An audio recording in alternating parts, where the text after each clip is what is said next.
Good afternoon, ladies and gentlemen. Today is Wednesday, November 5th, I think. Yep, it's November 5th. You have 3 sheets of homework tonight. The first one is, go sit down. The first one is a grammar sheet. You are using these combos of words, so you have to figure out which one fits best in the blank and then write it in. So the one that they thought fit best for this is not only, but also. The teacher not only left the classroom, but also slammed the door. Oh, snap, that teacher must be mad. Blank my mom, blank my dad, graduated from college. This could have 2 different options. I thought neither my mom nor my dad graduated from college. Or you could say both. Both my mom and my dad graduated from college. Both and... You have to keep the car blank as close to the curb, blank possible. This one, as close to the curb as possible. We cannot decide blank. We should go to France, blank Italy. Ooh, this one sounds like or, right? We cannot decide either we go to. No, that doesn't make sense. We cannot decide whether we go to France or Italy. So it would be whether and or. You guys can do the last 2 on your own. Next up is this fun one. Wait, let me take a look. Ah, look at that. It's 2-sided. So you guys actually have quite a bit of homework tonight. But these vocabulary prefixes, we learned about these the other day.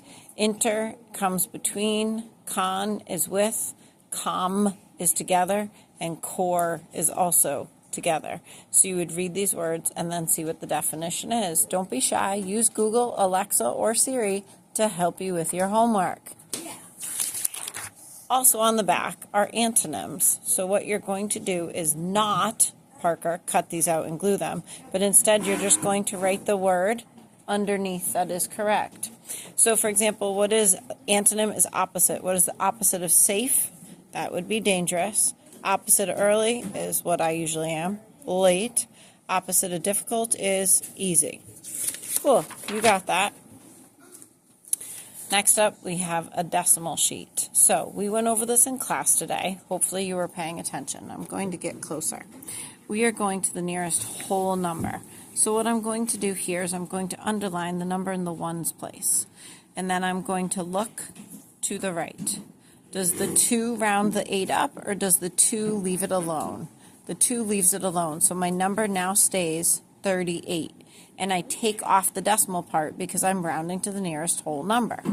If I look at the next one down, I underline the ones place. I draw an arrow to the next place over.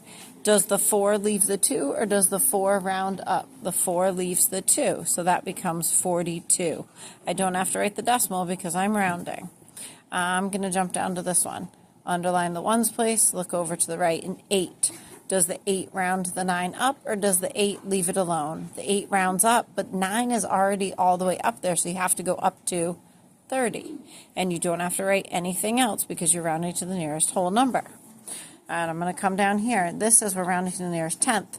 So I'm going to underline the number in the 10th place, and then I'm going to look to the right. Does the 4 round the 3 up, or does the 4 leave the 3 there? It leaves the 3 there, so this becomes 92.3. I do not have to write the 4 because it's after the underlined number that I'm rounding to. Oh, I like this one actually.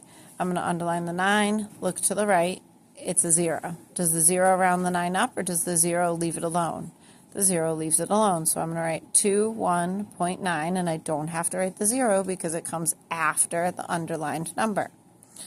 I'm going to jump down to R. I'm going to underline the number in the 10th place, draw an arrow next door. Does the 8 round the 6 up, or does the 8 leave it alone? The 8 rounds it up, so the 6 becomes a 7. 6, 7. I write the 7 down, and then I do not write the 8 down because we were rounding to the underlined number. Sweet. You guys have a good night, and we will check you later. Bye.